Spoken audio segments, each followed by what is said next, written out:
Je vous demande donc de nous raconter vos expériences. Alors, je ne sais pas si vous serez d'accord, mais j'aimerais bien qu'on commence par une voix féminine. Alors, je voudrais, Sylvia Agostini, que vous nous racontiez un peu votre activité, parce que j'ai vu une vidéo où l'on voit ce que je qualifie de labo intervenir sur la reproduction en mer des espèces, parfois touchées par la pollution, parfois trop pêchées. Est-ce que vous voulez nous parler de Stella Mar? Oui, volontiers. Donc, Stella Mar, c'est un petit peu innovant justement sur le concept parce qu'on est spécialisé dans l'ingénierie écologique marine et littorale. Alors, qu'est-ce que c'est que l'ingénierie écologique? C'est en fait l'application des principes de l'écologie à la gestion environnementale. Pourquoi? Eh bien, parce qu'en fait, la plus belle innovation que vous avez, c'est ce que vous avez autour de vous tous les jours. C'est la nature. Donc, c'est ce que vous pouvez avoir de mieux en innovation. Et donc, on va s'inspirer de ce que nous propose la nature pour essayer de faire quelque chose. Alors nous, c'est basé sur la mer, sur le littoral et le marin. Et donc, du coup, on s'intéresse surtout aux ressources halieutiques, c'est-à-dire aux ressources exploitées par l'homme. Donc voilà, pour essayer de compenser un petit peu. Donc là, il y a Jean-Michel Couillot qui lui est plus sur la conservation, la protection. Et nous, on a un panel un peu plus complémentaire donc sur la compensation de l'impact de l'homme sur ces ressources-là et de la restauration écologique quand l'exploitation va beaucoup trop loin et que les sites sont complètement dégradés. Donc voilà, on a choisi des espèces avec les professionnels de la mer. Donc l'autre innovation de la plateforme, c'est justement ça. C'est qu'on travaille main dans la main avec les professionnels de la mer. Donc ce sont les aquaculteurs pour aller vers une aquaculture durable. C'est-à-dire essayer de développer des espèces locales et ne pas importer des espèces qui viennent de l'extérieur avec leurs parasites, leurs virus qui vont venir ensuite contaminer nos espèces locales. Et donc des espèces qui ne sont pas maîtrisées et pour aller bien évidemment sur de nouveaux marchés. Et puis pour la pêche, c'est plus essayer de leur apporter des méthodes de gestion sur les stocks qu'ils exploitent. Et quand les stocks sont surexploités, leur proposer des alternatives pour pouvoir continuer à exploiter leurs stocks, mais en préservant quand même le maximum la nature. Et enfin, avec les gestionnaires de l'environnement, donc là, on leur apporte aussi des techniques pour essayer de déterminer des zones qui sont d'intérêt vraiment important au niveau des nurseries, pour pouvoir essayer de protéger au mieux la ressource, là aussi. Oui, j'ai vu que vous avez fait un travail sur les oursins. Mais quand même, je Oui. me dis, alors, vous pouvez me parler de ce travail sur les oursins? Alors, les oursins, les pêcheurs sont venus nous alerter, comme quoi dans le Cap Corse, il y avait des zones où ils pêchaient depuis des années et où les stocks avaient complètement disparu. Donc, ils ont dit, qu'est-ce que vous pouvez faire pour nous? Donc, on est allé voir effectivement des zones complètement désertiques, pratiquement 3-4 oursins sur la zone. Donc, on leur a proposé de prendre ces oursins-là sur site, de les faire se reproduire chez nous en bassin et d'obtenir des petits juvéniles, des petits bébés oursins, qu'on l'on remet sur les sites en fait, où il y avait cette activité de pêche-là. Et d'attendre 3-4 ans, le temps que l'oursin a la taille commerciale. Et là, du coup, donc, on n'a plus aucune gestion, mis à part la protection du site pendant ces 3-4 ans. Et du coup, puisqu'on a des données de pêche tous les ans, par contre, on sait combien l'homme prélève. Et donc, du coup, on ne vient que compenser ce prélèvement. C'est-à-dire qu'on ne va pas faire des relâchés en grande masse qui pourraient perturber l'équilibre environnemental, puisqu'il y a une question de chaîne alimentaire, etc. Mais on vient juste remettre sur site ce qui a été prélevé par l'homme pour qu'en fait, ces pêcheurs puissent continuer cette activité durable. C'est ce que vous avez fait aussi avec les dentis, par exemple. Alors, le denti, au départ, c'est pour l'aquaculture. Mais il s'avère que cette ressource est de plus en plus menacée en Méditerranée, puisqu'on a perdu 40% des stocks en 50 ans. Et donc, du coup, ça pourrait être également une alternative pour pouvoir protéger un petit peu cette espèce et faire des petits relâchés pour maintenir une pêche. Alors, pas que pour les professionnels, puisqu'il y a la pêche aussi de plaisance et de loisirs qui a un certain impact, si ce n'est autant que la pêche professionnelle, mais peut-être que Jean-Michel pourra mieux en parler que moi. Et donc, du coup, oui, ça pourrait apporter un peu plus au stock exploité. Alors justement, on va faire un tour d'horizon. Après, on reviendra à chacun d'entre vous, puisque Sylvie vous a relancé, Jean-Michel Coulioli. Vous êtes chef du service espace protégé à l'Office de l'environnement de la Corse. Justement, vous êtes alors là vraiment face au parc marin international di Bonivacio. Et évidemment, tous les jours, vous tremblez. Alors oui, on tremble, mais bon, c'est vrai que l'innovation, on était très innovant dans les années 90. Quand dans les années 90, on s'est dit il faut protéger sur des espaces qui sont grands. Il nous plaît de dire souvent que depuis 50 ans, on protège la Corse et que les Corses ont toujours protégé cette nature par tous les moyens à leur disposition, mais on a suivi ce mouvement. Et ce mouvement, il est aussi suivi parallèlement au niveau international. Je rappelle que 1992, c'est Rio. Aujourd'hui, protéger la biodiversité, ça devient une évidence pour tout le monde. Heureusement que, même pour le climat, tout le monde s'aperçoit de la situation dans laquelle on est. Mais en 92, on commençait à déjà alerter. Et sur les espaces protégés, ce qui a été très innovant et très intéressant, c'est que dès les années 90, on a commencé à travailler avec les pêcheurs artisans. Et on n'est pas parti sur le concept qu'on pouvait nous donner aussi au niveau du haut, hein, c'est-à-dire même au niveau international, où on disait qu'il faut sanctuariser des zones. Nous, on a dit, sur Bonivacio, il faut commencer à travailler avec les pêcheurs. On a commencé à travailler avec les pêcheurs, et avec les pêcheurs artisans, on a commencé à embarquer à bord et faire des premières études scientifiques qui ont montré que les captures par unité d'effort, donc les rentabilités des pêcheurs, on les a étudiées dans les années 90. Et aujourd'hui, quand on se retourne avec les mêmes pêcheurs 30 ans après, on s'aperçoit que justement, il y a vraiment une durabilité de cette petite pêche. Pourquoi ? Parce que c'est 200 pêcheurs en Corse, c'est 30 pêcheurs sur Bonivacio. C'est par contre un développement de la pêche récréative qui est monstrueuse. Ce qu'a connu Alain Dimé, ce que j'ai connu quand on était petit à Bonivacio, c'était totalement obsolète. Aujourd'hui, dans les bouches, c'est près de 3000 personnes qui peuvent faire une déclaration pour venir pêcher. C'est plus de 40% des stocks, des prélèvements de dentilles qui sont effectués par des pêcheurs récréatifs. Donc aujourd'hui, cette pêche récréative, elle n'est pas limitée non plus. Donc à un moment donné, si on a envie de continuer à maintenir une pêche artisanale, préserver bien évidemment la biodiversité qui est le pilier fondamental de la réserve des Bouches, préserver cette biodiversité, préserver la pêche, préserver aussi la qualité de vie, de pouvoir aller continuer à pêcher quelques poissons, il faut à un moment donné limiter. Alors la limitation, forcément, très impopulaire. Est très impopulaire, voilà. Mais l'Assemblée de Corse nous a mandaté, l'ATC, l'Office de l'environnement, Justement, vous avez rencontré des difficultés. Di sicuro, i pescatori sono giunti, ma hanno detto, sta otto un po' di mica per voi, eh? I pescatori sono da consenso con noi, perché non c'è mica un problema, ma di vera che i pescatori creativi, quelli certi, 10% solamente, 10% che sono mica consento con noi, ma siamo contenti che non t'ha un passo nuovo. Le plus important, c'est de pouvoir connaître, mettre à disposition, connaître et puis forcément arriver à générer un développement durable.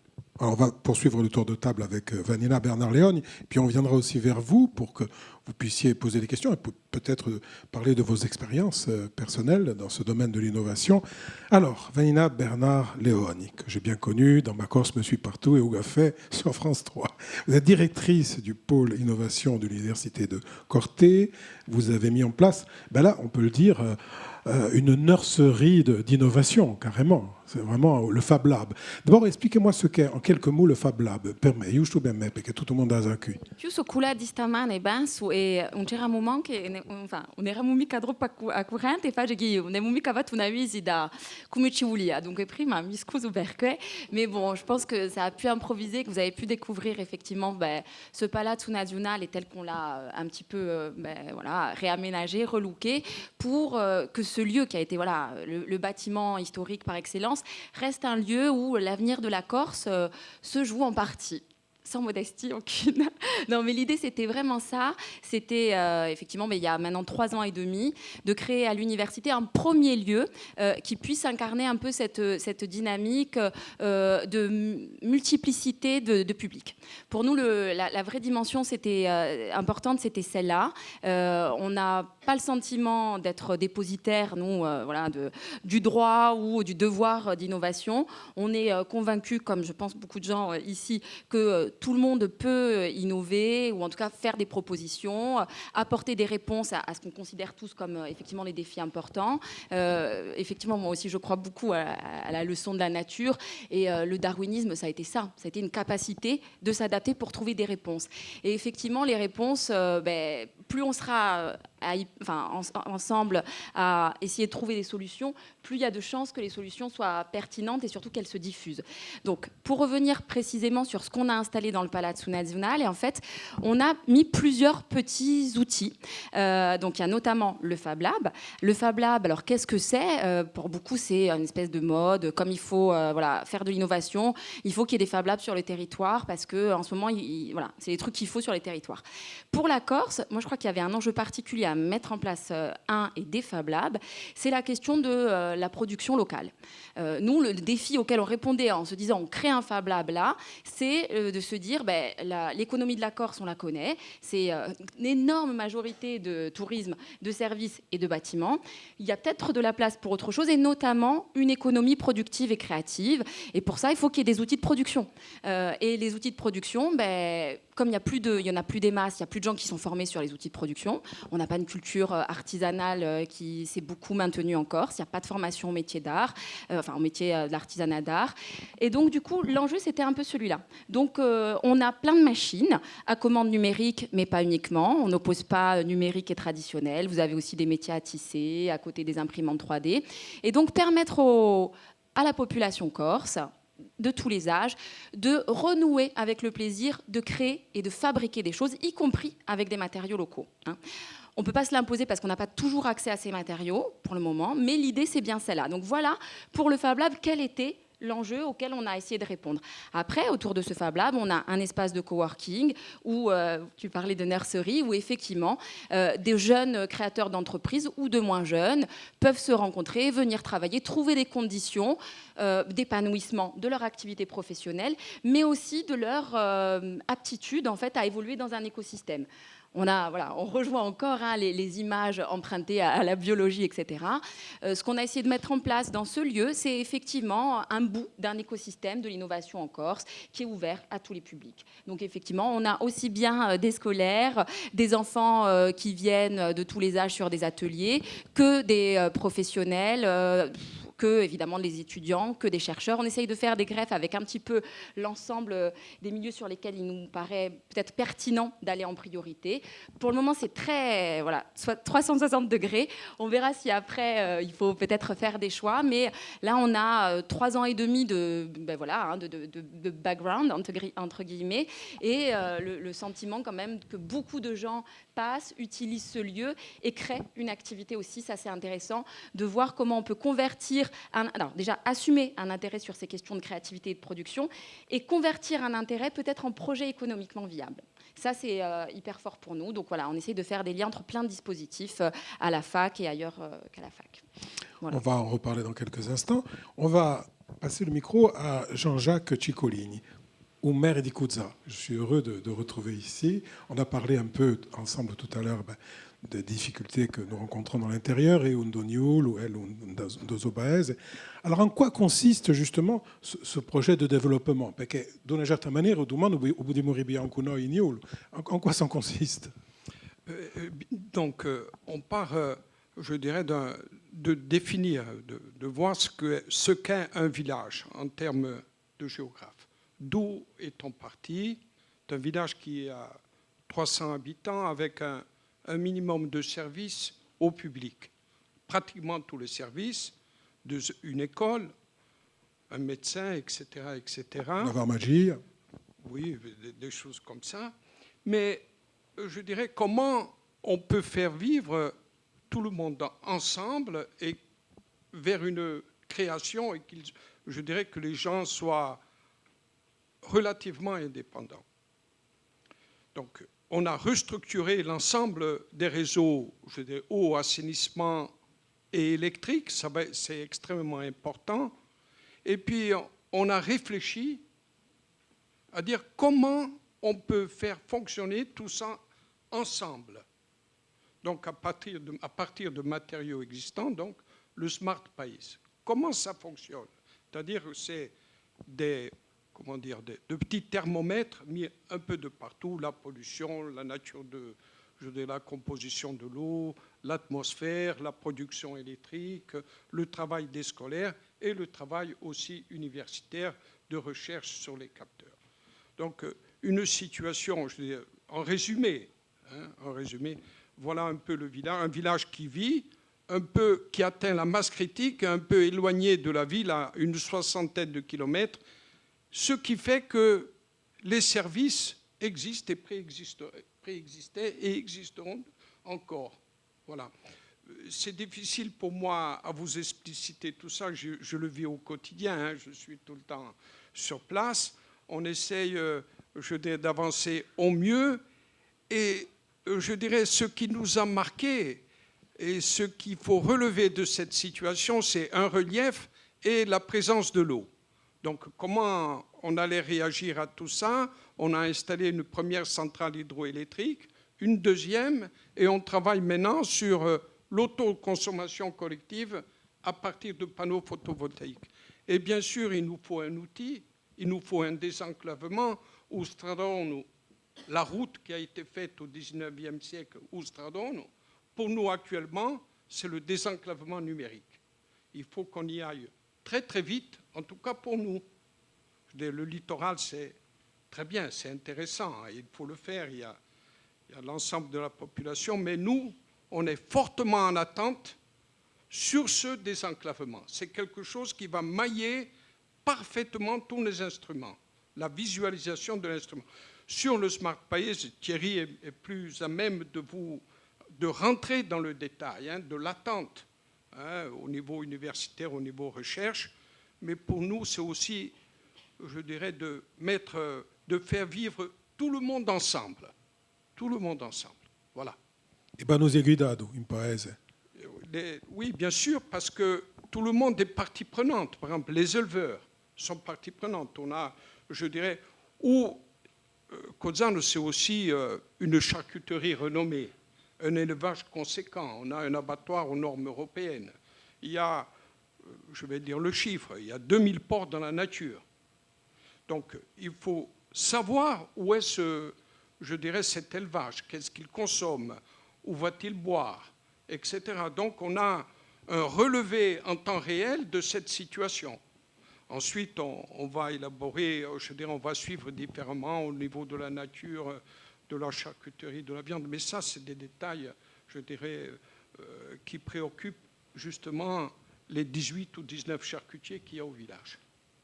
J'ai l'impression que vous n'avez pas rencontré l'écueil du vieillissement de la population. In Iolo, en une année, on a perdu 10% de la population. Je vais dire un chiffre, un petit village comme le nôtre, il y a 45 enfants à l'école, il y a une crèche et il y a un accueil, je dirais, pour un accueil de loisirs, un centre de loisirs. Donc c'est un village qui se tient discret, extrêmement discret, mais qui vit. Alors, je reviens un instant à vous, Sylvie Agostini. Je rappelle que vous êtes responsable des programmes scientifiques de la plateforme Stella Mar. Alors, vous aussi, un peu comme Vanina, vous ouvrez vos portes, vous en tant que scientifique, aux enfants. J'ai vu qu'il y avait des scolaires qui venaient chez vous, mais qu'est-ce que vous leur dites à ces idées? Bien, en fait, quand on a monté le projet, c'était important de faire quelque chose pour ces ressources-là, mais c'était aussi important de pouvoir sensibiliser et former le tout public, enfin les acteurs. Et donc formation pour les professionnels avec lesquels on travaille, mais sensibilisation surtout pour les générations futures. Donc leur dire, regardez, la mer c'est important, les ressources qui y vivent, voilà, c'est ça. Et puis surtout les problématiques que rencontre cette biodiversité. Qu'est-ce qui fait qu'on a des pertes de biodiversité? Qu'est-ce qu'on peut faire pour le développement durable? Et là, avec Stella Mar, ils ont quand même un outil qu'ils peuvent visiter, où ils peuvent voir la science en action et de voir du concret. Donc là, ils se rendent compte, ils ressortent enchantés. D'ailleurs, souvent, après, ils en parlent dans les familles, et c'est les parents qui nous disent « Ah, mais nos enfants nous ont parlé de votre structure, etc. » Donc les enfants sont très très sensibilisés actuellement à l'environnement. Et du coup, de voir des choses comme ça sur la mer, parce que la mer, bon, ils y vont, ils se baignent, mais ils ne voient pas forcément sous l'eau, ils ne comprennent pas forcément comment ça fonctionne. Et là, du coup, comme on a une collaboration, un partenariat avec une association CPIE qui est labellisée UNESCO sur le développement durable et qui fait les visites avec eux et qui fait des animations, des petits ateliers, etc. Du coup, les enfants comprennent beaucoup de choses. Ils voient des films, ils voient ce que nous faisons effectivement pour maintenir la biodiversité ou maintenir une activité économique. Donc tout ça, ils n'entendent pas forcément parler de ça à l'école. Alors je voudrais, si vous avez vous-même des questions à poser ou si vous voulez évoquer votre situation dans le cadre de l'innovation, évidemment, le micro circule. Moi, vous pouvez imaginer que j'ai d'autres questions à poser à nos invités, mais évidemment, ici, on est là entre nous, donc nebrovitem. Hein. Il n'y a pas un jugement, pas un oral de passage. Hein. Oignon nous dit Jazo. Donc, si vous voulez vous exprimer.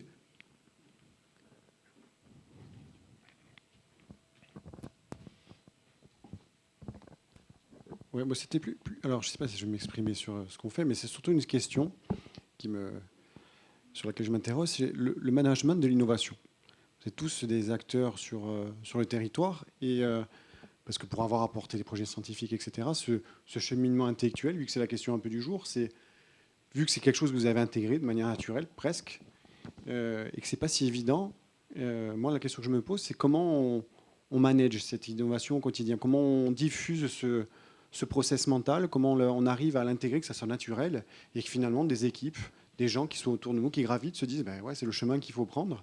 Pas parce qu'on doit le prendre, comme la question qui se posait tout à l'heure, parce que c'est imposé, mais parce que c'est un chemin pour trouver des solutions à des contraintes, à des situations difficiles au quotidien, ou alors pour tracer des voies nouvelles. Moi, c'est la question en tant qu'il y a des acteurs de la question autour de la table.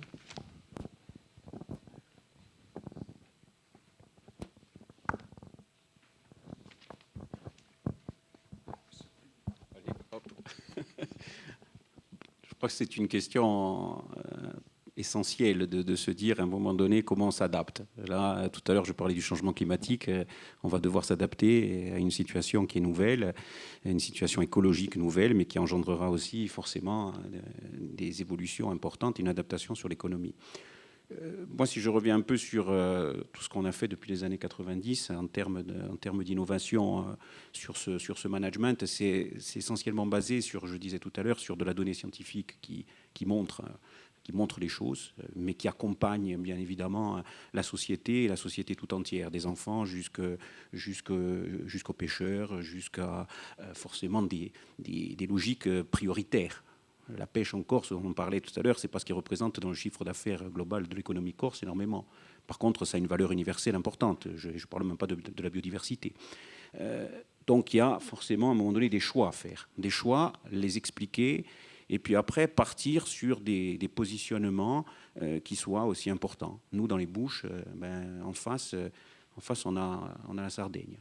Forcément, parler de développement et de préservation dans les boucs, c'est forcément se dire qu'on regarde avec les Sardes et la frontière italienne, la biogéographie des Bouches, la Sardaigne, c'est une même entité. Donc il a fallu faire ce pas, il a fallu commencer à y réfléchir avec toutes les difficultés que l'on a pu avoir, jusqu'à ce que l'on se dise, et sur que l'on revienne quand même sur, vous avez tous entendu parler du parc marin international, on a avancé, on s'est dit, il faudrait créer un parc marin international, il faudrait y arriver. Pour l'instant, il y a une réserve naturelle d'un côté, il y a de l'autre côté un parc national, il y a un parc national à l'archipel de la Madeleine, il y a un parc national à l'Asinare, et maintenant 2 AMP à Tavolard et à Santa Thérèse. On a pris cet espace, on a dit effectivement, on va travailler à accompagner ce processus de défense des Bouches par rapport aux pétroliers. Donc on est monté jusqu'à l'OMI, là on a fait appel aux États, parce qu'on ne pouvait pas faire autrement que pour accéder à l'OMI. Et là il a fallu faire œuvre de pédagogie sur des années pour expliquer la dangerosité et pour suivre ce mouvement associatif et des élus et de la société corse et sarde qui poussait là-dessus. Il a fallu le faire. Mais après, on s'est aperçu que construire une coopération internationale, ce n'était pas simple. Donc ce qu'on a fait, c'est qu'on s'adapte. On s'adapte parce que derrière, les conditions ne sont pas forcément simples dans la construction de l'Union européenne. Elles ne sont pas simples du tout. Donc qu'est-ce qu'on fait? On dit à un moment donné, on a un outil qui s'appelle le Gunsi Ugursuzardo.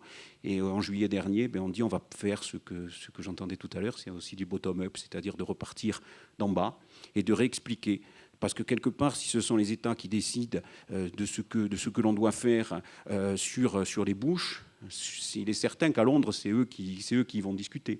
Mais à un moment donné, la réflexion globale de la construction de ce qui doit se faire dans les bouches ne peut pas s'arrêter sur une frontière. On ne peut pas dire les pêcheurs, certes, nos amis sardes nous ont dit immédiatement, dès qu'on a commencé à réfléchir au Moussi ou sous Ardo, bon, on va quand même réussir à uniformiser les eaux. On a dit non, vous êtes 300 d'un côté, nous on en a 30, c'est pas possible. Il faut apprendre d'abord à mieux pêcher chez vous et avoir des logiques. Mais quelque part, là on est dans la construction d'une stratégie nouvelle, c'est-à-dire une stratégie qui va être pensée et réfléchie à l'échelle de la Corse et de la Sardaigne, votée par les deux assemblées, Corse et la région autonome de Sardaigne.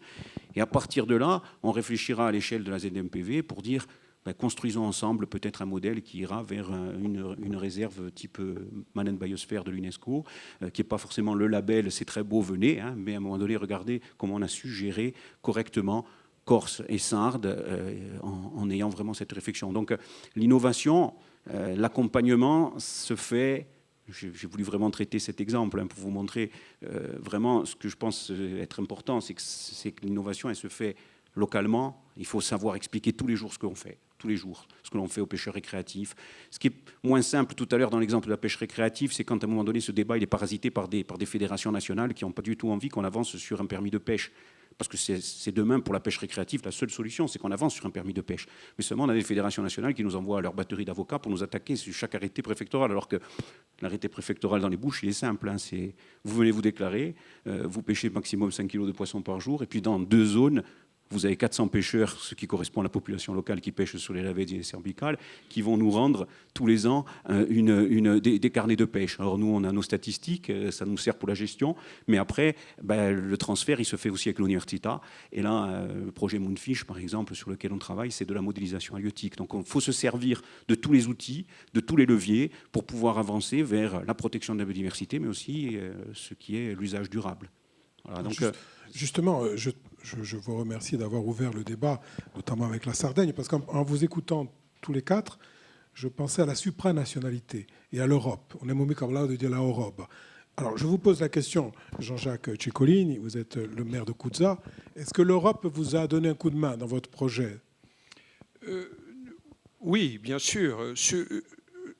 Je dirais en termes de fonctionnement, bien sûr, et en investissement. Je pense que le projet sur le Smart Pays, il se développe sur 3 ans avec un financement extrêmement important de l'Europe.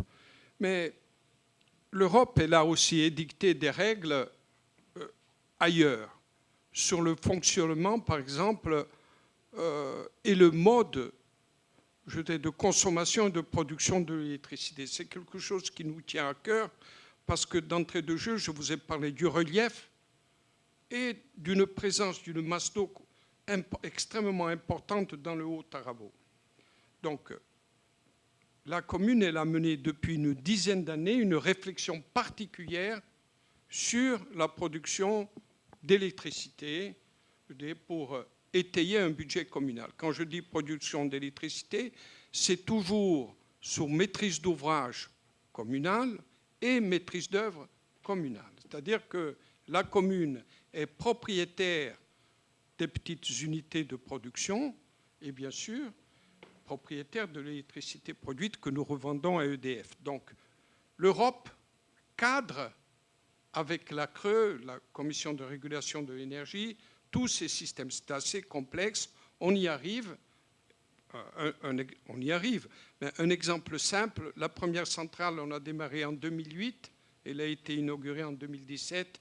La deuxième a démarré en 2009. En 2009, on va la mettre en route bientôt.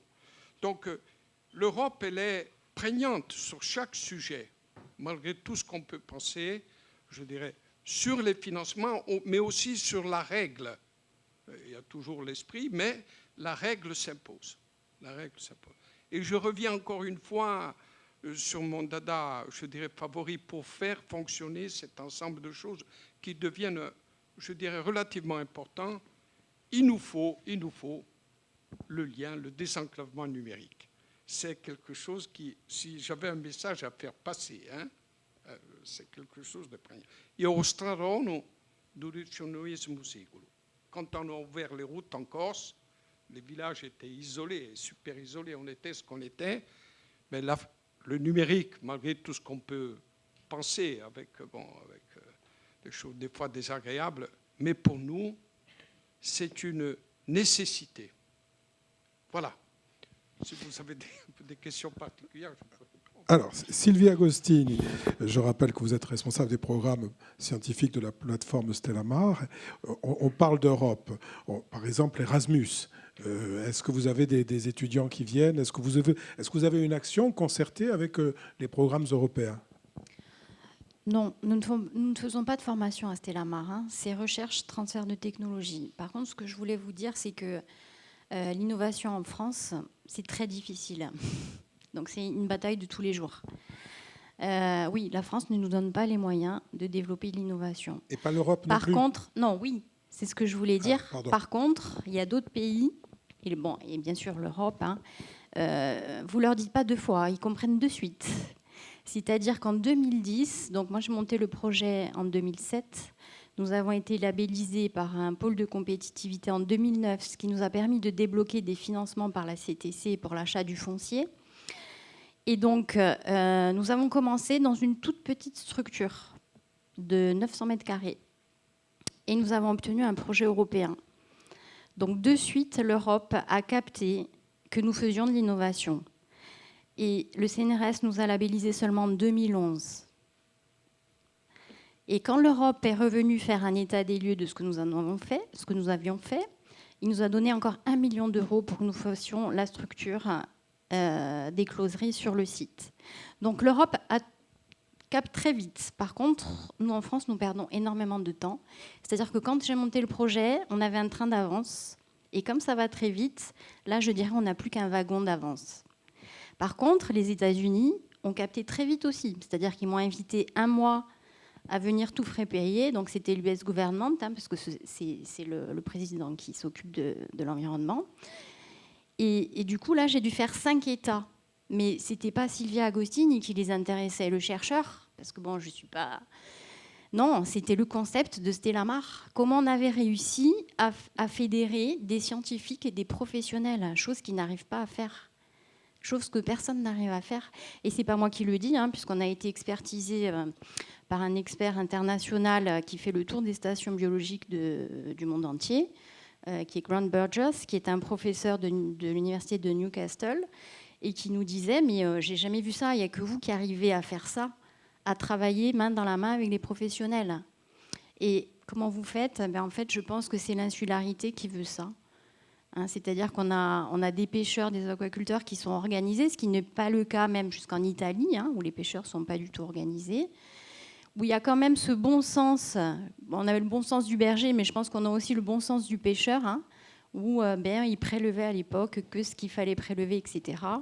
Et puis c'est cette arrivée de l'appât du gain, qui est arrivée d'un coup dans les années 70-80, qui a complètement changé la donne, et qui a fait qu'on a eu des abus à tous les niveaux, etc. Mais on a quand même une base qui fait qu'on a des pêcheurs qui sont conscients des problématiques, hein, et puis Jean-Michel pourra peut-être le confirmer, et qui sont prêts à travailler avec nous. Et puis il y a aussi cette histoire de confiance qu'il faut maintenir avec eux. Sans ça, en fait, on ne peut rien faire. Et les aquaculteurs ont pu nous faire confiance parce qu'on leur a sauvé des cheptels, alors qu'ils pensaient tout perdre.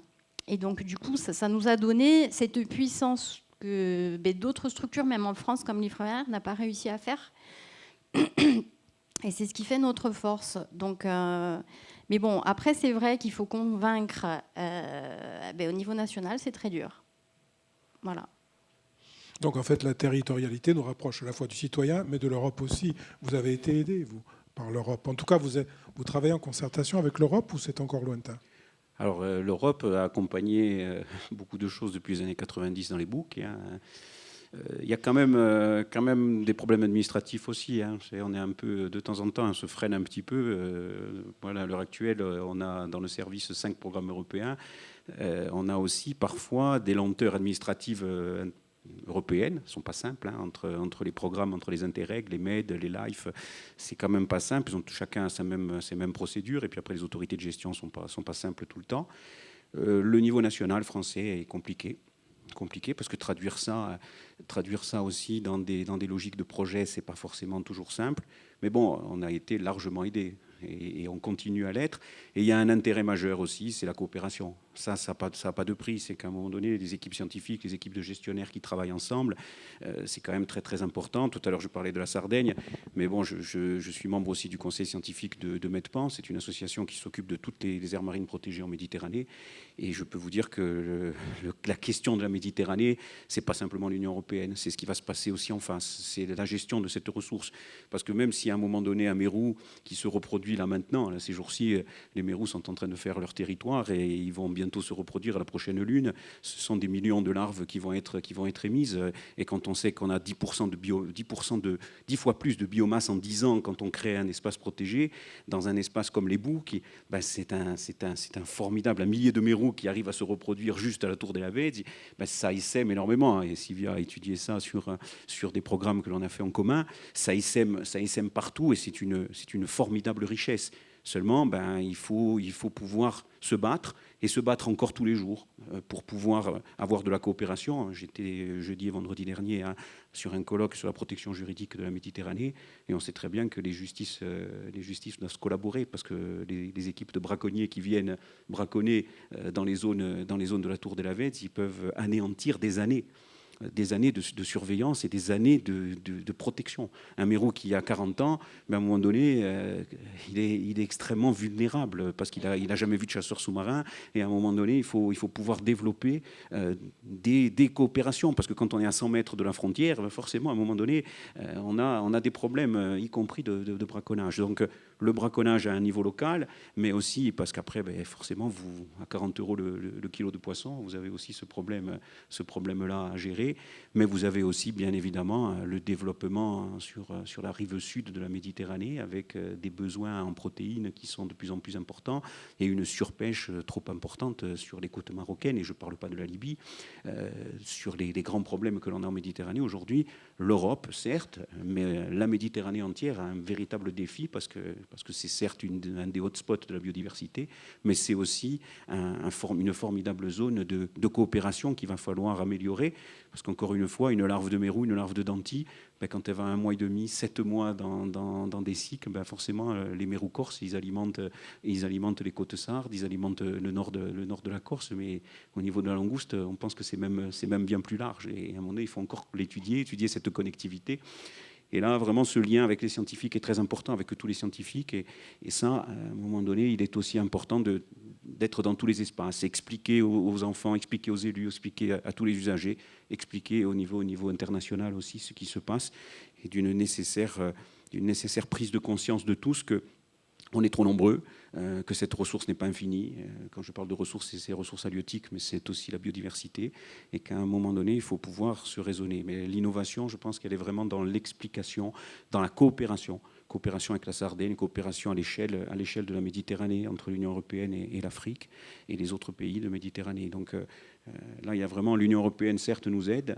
Il faut pouvoir canaliser tout ça. Et si on revient au début de la question, il faut pouvoir canaliser et être certain qu'on va vraiment vers des objectifs qui sont clairs. Là, ces temps-ci, dans les boucs, on priorise nos programmes européens sur les priorités. La priorité, c'est la gestion de la grande plaisance, la gestion de la limitation de la fréquentation, la gestion de la ressource.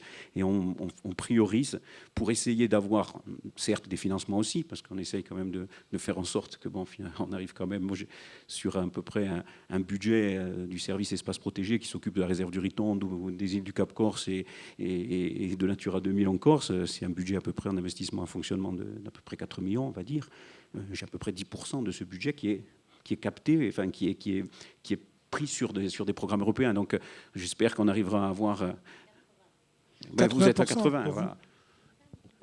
Pardon. Non, mais nous, ce n'est pas l'État qui vous nous donne, c'est la collectivité. Donc sur la gestion, ça reste 10%, mais à un moment donné, 10%, c'est quand même important de pouvoir essayer de le développer plus. Alors 80% de l'Europe ? Oui, on a 80% de notre budget qui vient de fonds européens.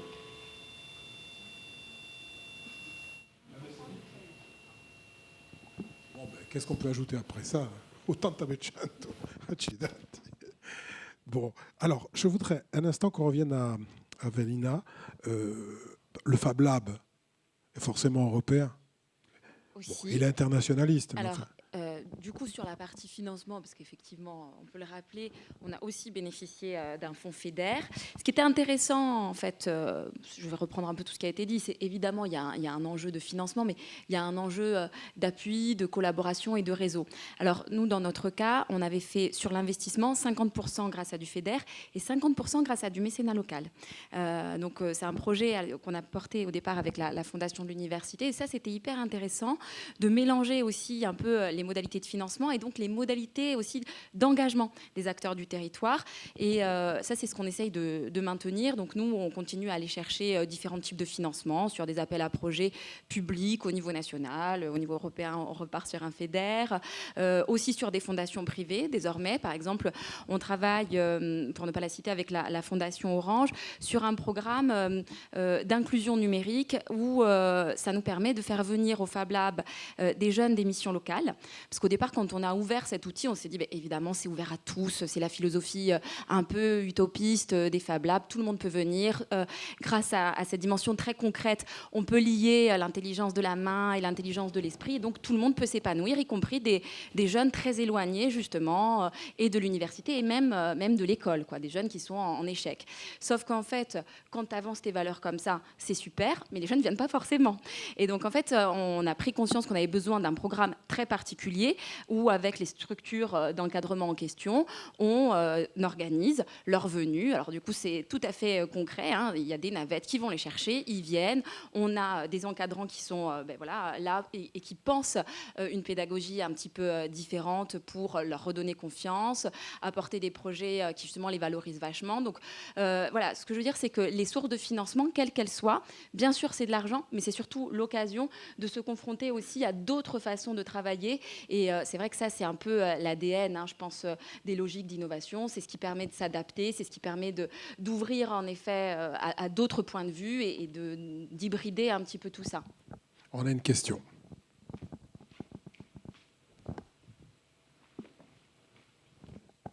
Oui, merci pour vos expériences et votre récit. Moi, j'avais une question, c'est en fait, tout ceci, on voit que small is beautiful. En général, en matière d'innovation, d'ailleurs, vos expérimentations, elles sont très terrain, elles sont très localisées. C'est comment, moi, ma question, c'est comment on passe à l'échelle, comment on réplique, comment on passe à quelque chose qui englobe tout le territoire insulaire et comment on y va. J'ai entendu, monsieur le maire, notamment, le biais, c'est le désenclavement numérique. Alors, Éric Ferrard me rassurait s'agissant de votre territoire. J'entends aussi j'entends argent européen, mais est-ce que ce sont les seules solutions? Y en a-t-il d'autres? Oui, lorsque nous avons initié, je dirais, ce système, je dirais le financement qui a été obtenu, il était lié aussi à ce que ce système soit duplicable par ailleurs. Des systèmes simples à mettre en place, mais pour faciliter la vie. Et il faut, comme vous disiez, que tout le monde soit autour du projet. Par exemple, les enfants de l'école, les enfants qui habitent le village, vont faire un journal pour présenter à l'ensemble de la population les résultats, la résultante de ce travail. Et les gens aussi sont interrogés. Par exemple, comment fonctionne votre maison? Qu'est-ce qu'il y a à faire? Ce sont les étudiants qui viennent en stage au village qui les interpellent, je dirais, sur le fonctionnement de leur maison. Donc, pour nous, un système duplicable par ailleurs. Duplicable, voilà. C'est une condition sine qua non, je pense. Moi, ce à quoi je crois aussi, c'est la question du réseau.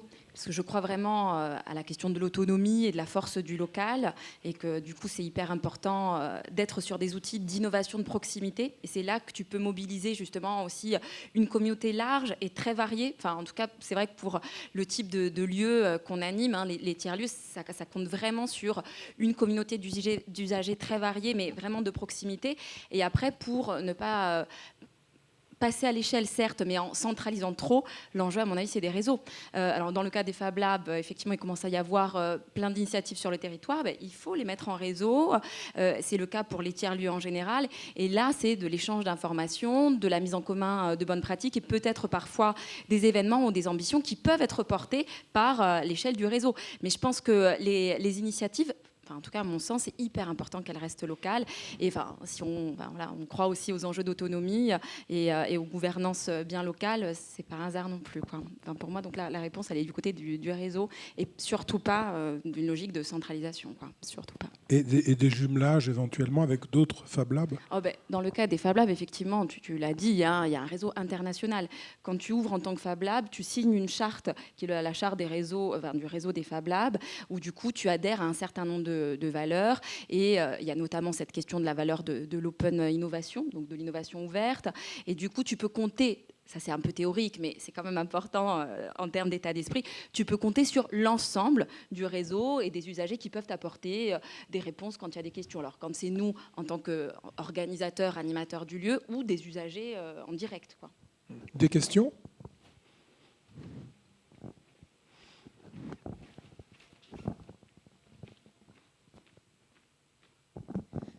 On a vu que l'innovation l'échec faisait partie de l'innovation.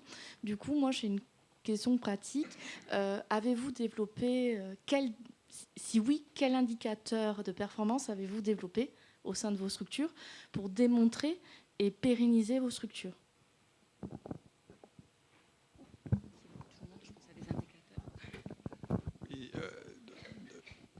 Je dirais...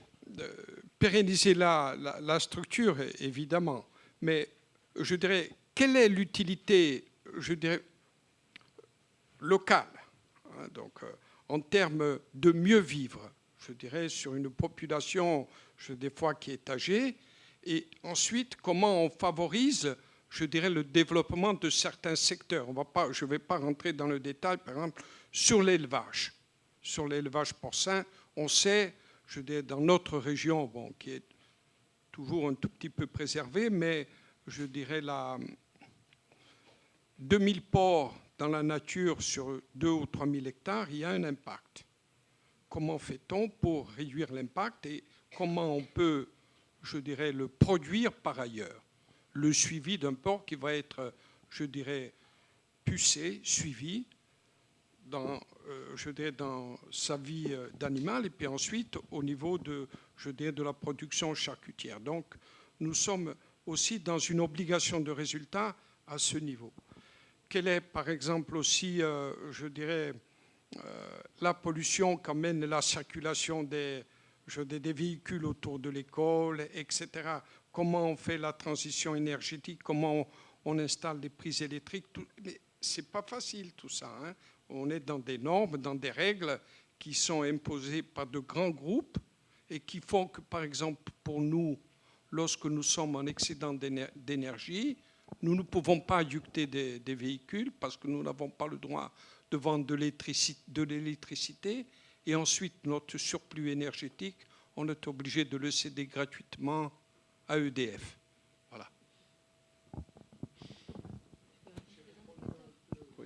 Sur la question des indicateurs, hein, dans les espaces protégés, on s'est toujours doté de plans de gestion. Donc on met en place des objectifs, on met en place des suivis scientifiques pour travailler là-dessus. Et là, maintenant, y compris, je salue aussi le travail de l'Università, parce qu'on a travaillé sur l'évaluation des politiques publiques depuis une dizaine d'années, notamment avec Pascal Auberti, où derrière, on a vraiment essayé de quantifier, de travailler, y compris d'aller jusqu'à l'efficience. C'est-à-dire que là, maintenant, chaque objectif et chaque opération des plans de gestion, on a mis en place des indicateurs de l'évaluation et de la pertinence au niveau de la biodiversité, mais aussi au niveau social. On a tous ces indicateurs, et là, on ira même jusqu'à l'efficience. Alors, c'est sûr que, bon, ça me permet de rebondir tout à l'heure, 80%, si on pouvait avoir 80% de financement de l'Europe sur le fonctionnement de la gestion de la nature, ça serait bien. La gestion n'est pas financée par l'Union européenne. L'Union européenne, elle finance de l'innovation, de la recherche, et nous, comme nous ne sommes pas de la recherche, on ne peut pas monter jusqu'à ce niveau-là. Mais l'efficience, c'est très important, parce que le fonctionnement, l'argent du contribuable, c'est très très important aussi de montrer ce que l'on fait avec les budgets pour la protection, pour la gestion durable, et ça coûte bien évidemment de l'argent, mais il faut pouvoir avoir des indicateurs et des documents de planification qui sont approuvés par des comités scientifiques, consultatifs, et puis après, c'est suivi tous les ans par des comités consultatifs qui, à un moment donné, évaluent l'activité d'un espace protégé, mais avoir dès le départ de la planification de la gestion, d'avoir des indicateurs qui vont nous permettre de suivre l'efficacité, l'évaluation, l'efficacité et l'efficience, c'est très important. Et aujourd'hui, ça permet aussi, et là je rebondis sur le réseau, c'est qu'à un moment donné, on a aussi après, au niveau notamment des aires marines protégées en Méditerranée, la Convention de Barcelone qui unit tous les États de la Méditerranée et qui évalue la pertinence, l'efficacité de ces aires marines protégées, qui à un moment donné labellise, notamment la réserve des Bouches, elle est labellisée en aire spécialement protégée d'intérêt méditerranéen, parce que forcément ces plans de gestion, c'est de la clarté vers la société, et c'est aussi une explication très forte. Donc c'est vrai que vous avez raison, vraiment, c'est pertinent quand on se lance dans ce genre d'aventure de pouvoir l'expliquer, mais de pouvoir aussi l'évaluer. Sylvie, vous vouliez ajouter quelque chose ? Non, moi c'est toujours pareil. Je suis un peu perplexe par rapport à ces questions d'indicateurs, parce que c'est toujours pareil en fait. C'est comme en France, on a la culture de l'échec. C'est-à-dire, vos indicateurs sont pas bons, on vous donne plus d'argent, passez à autre chose. Et du coup, l'innovation tombe à l'eau. Donc voilà, moi je suis un peu contre ça. Je suis plutôt contre avec la culture de leader, de faire confiance aux gens. Mais il y a des échecs, et vous continuez jusqu'à y arriver. Voilà, c'est comme ça qu'on arrive. C'est pas en abandonnant au premier échec. Et donc, je vous dis ça pourquoi ? Parce que nous, on l'a eu sur l'oursin. Les premiers programmes européens, c'était sur l'oursin. Et si on nous avait demandé des indicateurs, heureusement que l'Europe ne fait pas ça quand elle vous finance. Si on nous avait demandé des indicateurs, oui, on a réussi à reproduire l'oursin. Et après, rien. Ça a été une première étape pour avoir un autre programme européen qui nous a permis maintenant de faire de la restauration écologique. Et la prochaine étape, ce sera le transfert à la société. Donc si, dès la première étape, vous avez des indicateurs pour vous dire vous êtes en échec, non, on arrête, c'est dommage. Voilà, c'est tout ce que je voulais rajouter. Peut-être sur les indicateurs, souvent en fait on est obligé quand on fait des demandes de financement de les fixer, et en fonction effectivement de l'organisme financeur, on retrouve toujours un peu les mêmes logiques. Ce qui est important effectivement, et là je rejoins Sylvia, c'est que du coup c'est vraiment le côté programmatique, c'est-à-dire qu'en effet, et en général, comme on est financé sur une période un peu pluriannuelle, se donner aussi un petit peu le temps. Et moi, je sais que c'est important quand même les outils de reporting. Après, il y a ceux qu'on met en place par rapport à des financements précis et ceux qu'on affine en interne. C'est-à-dire qu'en fait, il y a des choses dont on réalise aujourd'hui que finalement, elles sont importantes à suivre. Du coup, au départ, tu te dis, super, je vais suivre, par exemple, dans le cas du Fab Lab, le nombre de visiteurs, le nombre de formations sur telle machine. Puis après, finalement, tu te dis, c'est bien beau ça, mais en fait, ce qui est plus intéressant, c'est la conversion entre les gens qui ont été formés et les gens qui reviennent utiliser les machines et qui vont avoir un usage peut-être semi-professionnel de cette machine. Donc, c'est vrai que c'est des objectifs qu'on se fixe et en fait qui évoluent aussi. Donc, c'est un peu le côté fixe des indicateurs qui peut être parfois stérile et stérilisant et qui en même temps est un outil aussi quand même de direction qu'on peut se fixer. Et, voilà. J'avais une petite question, bonjour. Concernant en fait les leaders, tout à l'heure vous parliez de leaders et justement les choses des fois tiennent à certaines personnes. Comment vous faites et qu'est-ce que vous mettez en place justement pour pouvoir pérenniser cette innovation? Regardez, par exemple, monsieur le maire, vous devez être porteur de tout ça. Madame, vous devez être porteur de tout ça. Comment vous faites pour passer les choses, à d'autres personnes qui vont poursuivre l'innovation et poursuivre ce schéma-là? Parce que des fois, c'est vrai qu'on va à l'épuisement aussi sur des projets. On est sur des projets, on avance et c'est difficile à un moment. Et c'est vrai que s'il n'y a pas d'autres moteurs qui viennent derrière, eh ben, les choses se calment et s'arrêtent. C'est vrai qu'il y a un facteur humain pour, je dirais, sur le temps. Hein, donc on part de rien. Mais je dirais sur ces stratégies de développement auto-centré comme le nôtre, il y a autour de projets des femmes et des hommes, c'est sûr. Il y a une vue d'ensemble. On n'avance pas comme ça. C'est pas une question de leader. Je dirais, le village, c'est une ère de partage aussi. Il faut qu'il y ait, je dirais, du monde et un minimum d'intelligence, un minimum de maîtrise d'œuvre aussi. Hein. Et si on réussit ce type d'opération, c'est qu'il y a de la matière. Il y a de la matière et puis on est véritablement accompagné par, je dirais, par l'université qui est aussi moteur. Hein. Il y a des femmes et des hommes aussi, je dirais, derrière le projet de l'université. Ça ne s'arrêtera pas. Je ne pense pas en tout cas. Hein. Le terrain est favorable, je dirais, à ces expérimentations. Des expérimentations extrêmement pratiques, hein, bien sûr. Voilà. Pour moi, j'ai confiance dans les systèmes qu'on a mis en place puisqu'ils vont, je dirais, se développer et perdurer. Voilà.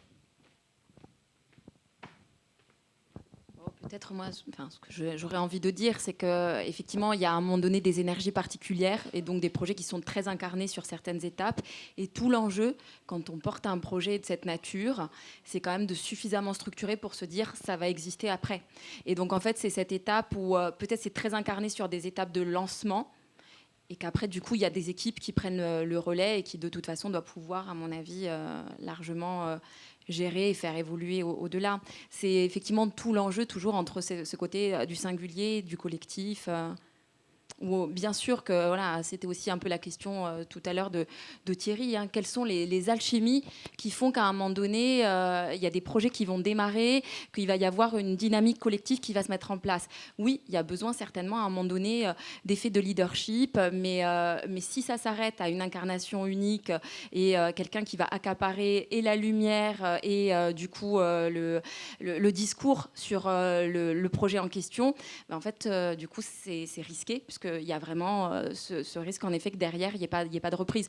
Donc tout l'enjeu, c'est de faire articuler une dimension singulière d'un leader à un moment donné, mais on peut tous être leader à un moment donné sur un projet. Hein. Leader, c'est pas forcément un truc justement de durabilité, mais c'est toujours cette articulation entre le singulier et le collectif, l'un et le multiple, et un collectif doit savoir à un moment donné déléguer des étapes à un leader et puis après peut-être reprendre.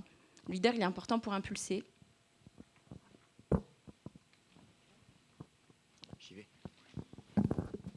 Alors, une autre question. J'indique aussi que Stella Mar doit beaucoup à son leader d'origine, hein, qui a été le président de l'université, qui a cru vraiment à ce projet, qu'il a défendu. Ça compte aussi. Hein. Une question. Oui, on s'est peu posé la question du sens, parce que l'innovation, ça peut être terriblement au service du diable, si j'ose dire. Par exemple, le consumérisme ou l'hyperconsumérisme peut être très, très innovant pour nous pousser à toujours plus, etc. Alors voilà, je voulais juste avoir votre position un petit peu sur le sens et le projet de société qui peut se cacher derrière chacun d'entre vous ici dans cet engagement que vous défendez aujourd'hui. Tu m'accorderas que dans tout ce qu'on a entendu, il n'y a rien de diabolique. Hein.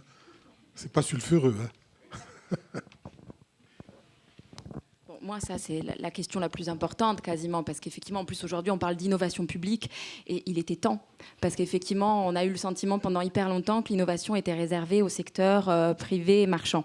Moi, au départ, donc, je dirigeais la fondation de l'université. On a beaucoup travaillé sur ces questions, sur l'introduction, justement, au sein du monde académique universitaire, d'une culture aussi d'entreprise, se donner l'occasion d'échanger avec des chefs d'entreprise, etc. Et c'est effectivement une altérité. Hein. Tout à l'heure, sur la conférence de Bordeaux, plateau, il y a quelqu'un qui a prononcé le mot en disant effectivement, l'innovation, c'est la capacité aussi à prendre en charge de l'altérité institutionnelle, confessionnelle, enfin voilà, du coup culturelle au sens large. Donc ça, en effet, c'était hyper important, mais ça ne doit pas être un monopole. C'est-à-dire qu'à un moment donné, reparler d'innovation publique, c'est fondamental. Et en plus, je pense que c'est vraiment le public qui doit assumer effectivement la réponse à des défis citoyens. On ne peut pas complètement déléguer au marché, même si effectivement on peut croire là aussi à des équilibres entre le privé et le public. En revanche, en effet, je pense qu'il faut qu'on soit sûr de nous et fier de nous en tant que service public, de pouvoir apporter des réponses et de pouvoir nous organiser pour être aussi innovants que dans le secteur public, dans le secteur privé, où effectivement la finalité, elle est parfois très sonnante et trébuchante. Nous, c'est pas ça notre moteur, et je pense que là, du coup, c'est vraiment ce qui nous unit.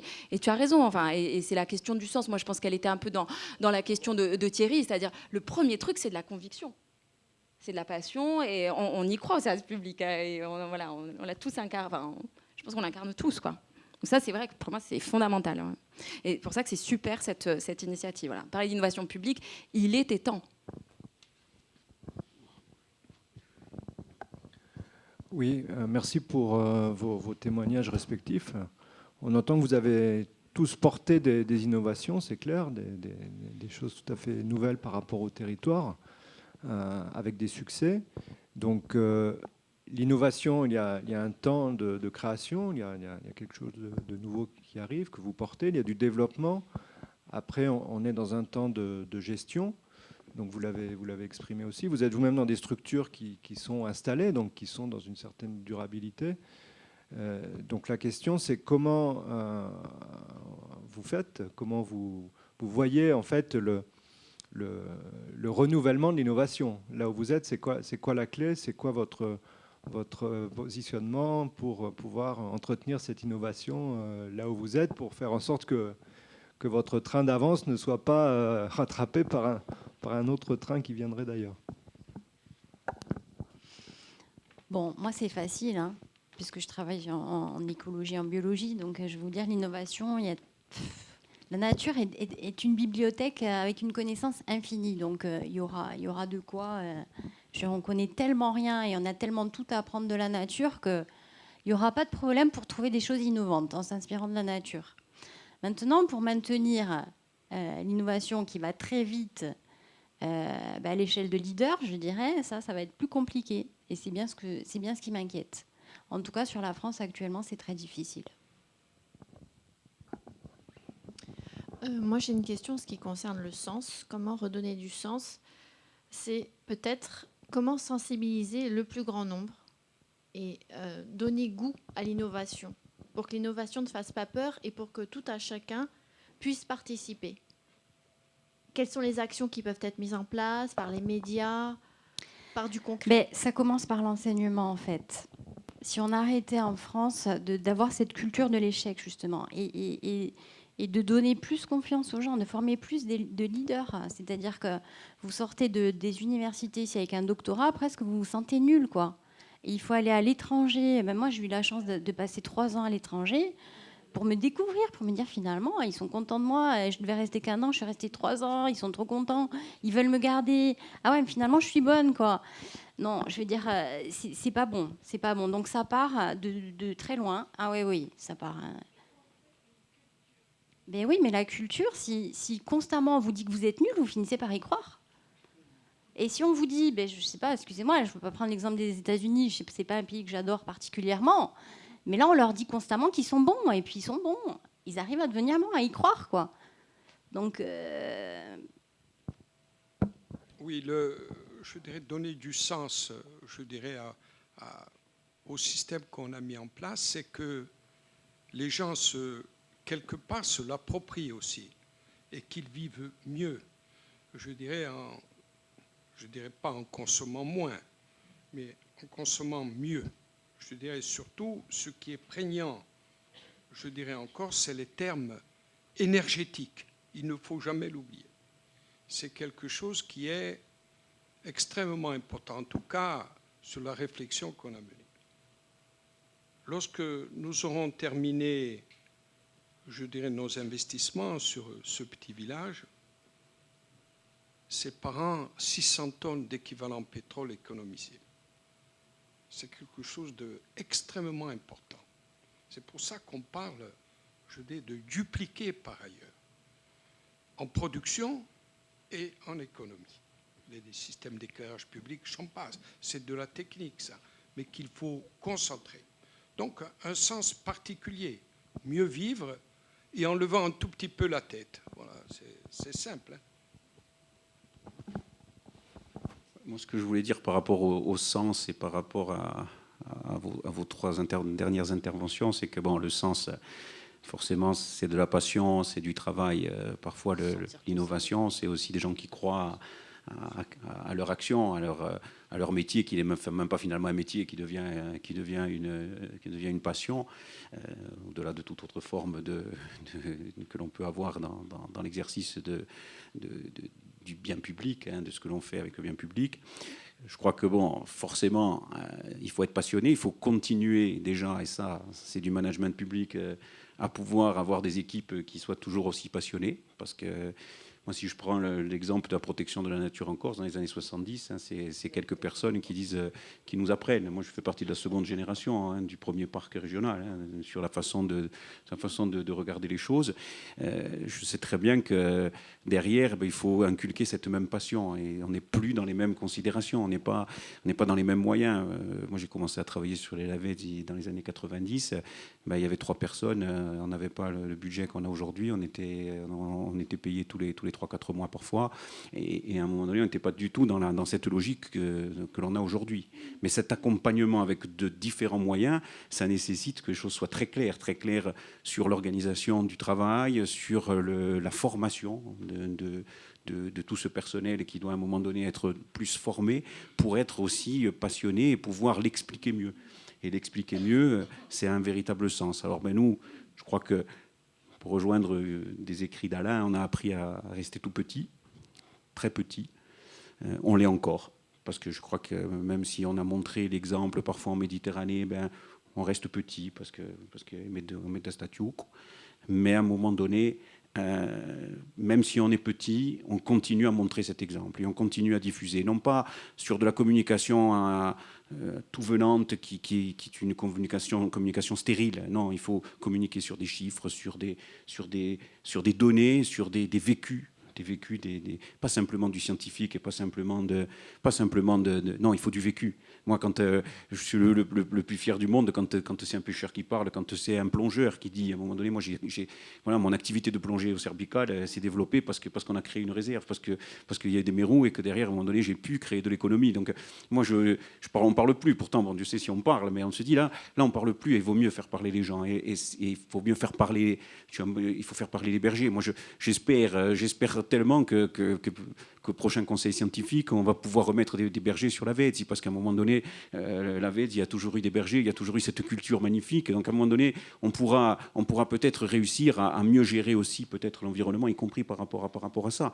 Mais encore une fois, il faut pouvoir l'expliquer, se donner un sens, ne pas se prendre pour des grands leaders, mais à un moment donné se dire que ce qu'on a fait, il faut essayer de le valoriser. Je crois que la Corse, dans le domaine de la protection de la nature, de la conservation, elle a beaucoup de choses à apporter à la Méditerranée. D'ailleurs, on est toujours cité un exemple sur les programmes européens. Si on vient nous voir tout le temps, c'est parce qu'à un moment donné, on est des véritables laboratoires où derrière, il y a une nature encore qui est préservée. Il faut pouvoir commencer à se dire que voilà, il faut toujours l'expliquer, mais restons petits, et puis peut-être que derrière, on sera heureux en étant petit. Des questions ? Oui, j'ai une question. En fait, vous êtes bien directrice d'innovation territoriale, c'est ça ? Je me suis trompée. Pour l'innovation de l'université. Oui. Alors, en fait, moi, j'aurais voulu savoir s'il existe un outil ou un lieu, parce que j'imagine que là, donc, on a quelques expériences d'innovation territoriale, mais il en existe certainement d'autres en Corse, non ? Et en fait, j'aurais voulu savoir s'il existe un outil ou un lieu qui centralise en fait toutes les expériences actuelles sur la Corse. En fait, je pense qu'il y a un schéma directeur du numérique et de l'innovation peut-être qui est en train de travailler à ça. Moi, en tout cas, je travaille à l'échelle de l'université. Donc après, évidemment, j'essaye d'avoir ma propre, je dirais, cartographie et veille sur les initiatives innovantes et les lieux qui peuvent incarner ces dynamiques. Par contre, c'est pas forcément ma mission, je dirais, de faire ce travail d'inventaire. Mais effectivement, par contre, on essaye de faire ce travail de veille. En plus, on n'est pas sur un territoire énorme, on l'a dit. Donc, il y a eu d'ailleurs des initiatives portées par la collectivité pour commencer un petit peu à réunir les différents espaces de coworking, les différents espaces type Fab Lab, où du coup, vous pouvez avoir de l'accompagnement de projet et un lieu physique où les conditions de travail et de collaboration sont plus favorables à faire émerger justement du mode projet et surtout faire émerger un petit peu une parole partagée. Parce qu'à mon avis, le vrai sujet, pour répondre sur la question de la culture de l'innovation, le vrai sujet, c'est la question de la confiance et de l'autonomie. Que chacun se sente capable d'apporter à un moment donné un bout d'une solution collective. Parce que sinon, une culture d'innovation, si elle est hyper verticale et ascendante et que, en fait, vous avez une direction qui vous dit qu'il faut faire de l'innovation, mais que par contre, vous n'avez aucune marge de manœuvre, a priori, c'est compliqué, quoi. Après, c'est tout l'enjeu. C'est-à-dire que du coup, il faut un peu d'horizontalité, en effet, pour que tout le monde puisse apporter, à mon avis, une contribution à une intelligence collective, et en même temps, qu'il y ait quand même un sens commun. Parce que sinon, si chacun fait son projet innovant à une personne, par contre, on va avoir quand même un problème d'échelle. Donc, c'est toute cette articulation entre une horizontalité indispensable, effectivement, dans un service, et un sens commun. Parce que, là, vous parlez d'actions en partenariat avec les missions locales, par exemple. Et vous avez évoqué la question aussi d'actions avec des jeunes, publics jeunes, pour sensibiliser sur l'environnement, sur les fonds marins, enfin tout ça. Alors moi, je travaille à la protection de l'enfance, et ça, c'est vraiment des thématiques qui sont intéressantes avec les jeunes avec lesquels on est amené à travailler. Donc comment ça se passe pour la mise en œuvre, par exemple on peut vous contacter en direct. Comment ça s'organise en fait? Alors, on a plein de modalités différentes, mais on essaie seulement sur Corté. Non, pas du tout. Par exemple, dans le genre public un peu éloigné entre guillemets, on avait hier un groupe de jeunes autistes à haut potentiel, donc encadrés dans le cadre des SAMSA, Bastia et Ajaccio, qui sont venus aussi faire des premiers ateliers tout à fait concrets. Donc en fait, on a vraiment des conventions avec des publics très très larges, et effectivement le truc le plus simple c'est ça, c'est on nous passe un coup de fil ou on nous envoie un mail, on dit voilà, on aimerait tester quelque chose, et en général derrière on trouve toujours des solutions. Par contre, le seul truc qu'on peut pas faire, c'est pour ça que la question du réseau est indispensable, nous on peut jamais gérer de la masse. Les tiers-lieux, les Fab Labs, les espaces de coworking, c'est vraiment fait pour privilégier de la collaboration et du concret. Donc en fait, on n'est pas adapté pour de la masse, donc on travaille sur des petits groupes. Quand on travaille en production, on ne travaille pas sur de la grande quantité, on n'est pas des usines. Et c'est pour ça qu'à un moment donné, l'enjeu du réseau, il est indispensable, parce que peut-être que si on continue à bien faire le travail et à donner envie à plein de publics différents de venir expérimenter des choses, peut-être qu'à un moment donné, on croulera sous des demandes trop nombreuses qu'on ne pourra plus satisfaire. Et on commence à le voir venir. Par exemple, on a aussi un système de convention à titre gracieux avec des tas de scolaires, où les écoles, des collèges ou des lycées peuvent nous contacter en disant on aimerait monter avec telle école, il faudrait nous former tant d'enseignants, et on va utiliser les machines tant de jours, et vous allez nous donner tant de matériel. Ça, on peut le faire, mais on est plafonné en termes de ressources. Moi, là, je pensais plutôt à des situations vraiment individuelles. C'est pas du collectif. Il y a différents services. C'était juste pour dire, nous, en fait, on est sur du petit collectif, et on est toujours en fait sur de l'échelle un petit peu intermédiaire. C'est important de ces choses, di saber ces choses, et dopo per ingrandir, après ça met des rouletilles, des arrêts. Donc là, c'est vraiment tout simple. En général, on trouve toujours des solutions pratiques. Je voulais peut-être rebondir et faire un commentaire. Et effectivement, ça rejoint ma question tout à l'heure, c'est comment on passe à l'échelle. Je pense que ma question, enfin la réponse était dans la question aussi, c'est comment, en fait, l'innovation c'est quoi? En fait, qu'est-ce que c'est? Est-ce que c'est quelque chose de marketing? C'est la Startup Nation de Macron? Est-ce que c'est le droit à l'erreur? Je crois que ma voisine de hameau parlait tout à l'heure de culture, c'est extrêmement important, ça, ce qui a été dit. C'est qu'en gros, on parlait des Américains, effectivement, dans un espace, quand on voit un petit Français, un petit Américain, quand ils sont dans un jardin d'enfants, il y en a un qui va tomber et les parents s'en fichent, ou la garde s'en fiche. C'est l'Américain. C'est le petit Français ou le petit Corse, la maman va se précipiter, va lui dire non, non, non, non, non, non. Il y en a un qui ne va pas douter, qui va entreprendre. Par contre, il va douter si on l'aime vraiment. Et ça, bon, c'est plus philosophique, etc. Mais c'est extrêmement important, le droit à l'erreur. Ça a été évoqué tout à l'heure, et c'est pour ça qu'on organise ça ici. C'est pour ça qu'on organise finalement, vous avez le droit, quelque part, de jouer sur des thématiques extrêmement concrètes. Le représentant de l'Office de l'environnement parlait des îles Lavèdes. Moi, ça me touche parce que ça doit être incarné. En fait, à la fin, il faut quand même que ce soit incarné, nos projets. Et quelque part, oui, Small is beautiful. Je crois que c'est Raymond Barre aussi qui disait « Mon verre est petit, mais c'est mon verre ». Mais globalement, je pense qu'il faut atterrir et non pas répliquer dans le cas d'un... Alors, répliquer parce que ça marche, comme à Kotzan, parce que c'est facile. Mais par contre, faire un grand schéma directeur de l'innovation, sachant que personne ne l'a vraiment rencontré, hein, ce sont juste des moments de rupture. L'innovation, c'est penser autrement. Donc j'espère qu'on va réussir à penser autrement pendant ces 3 jours. J'espère qu'on pourra le répliquer. Nous sommes aussi dans une société de proximité, on n'en a pas trop parlé. Bon, le président en a un peu parlé, la relation à l'élu. C'est est-ce qu'on a le droit? Est-ce qu'on a le droit de penser autrement? Et est-ce qu'on a le droit de le penser? Beaucoup d'entre vous vont se poser la question, est-ce qu'on est légitime? Là, amusez-vous, jouez, proposez, et peut-être que ce sera répliqué.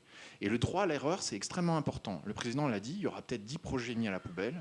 Je crois que c'est le patron de Apple qui avait dit, en gros, je suis extrêmement surpris quand j'arrive en France ou à Paris, il n'y a pas de droit à l'erreur. Et c'est pour ça que vous n'innovez pas. Voilà. Mais voilà, c'était mon petit commentaire.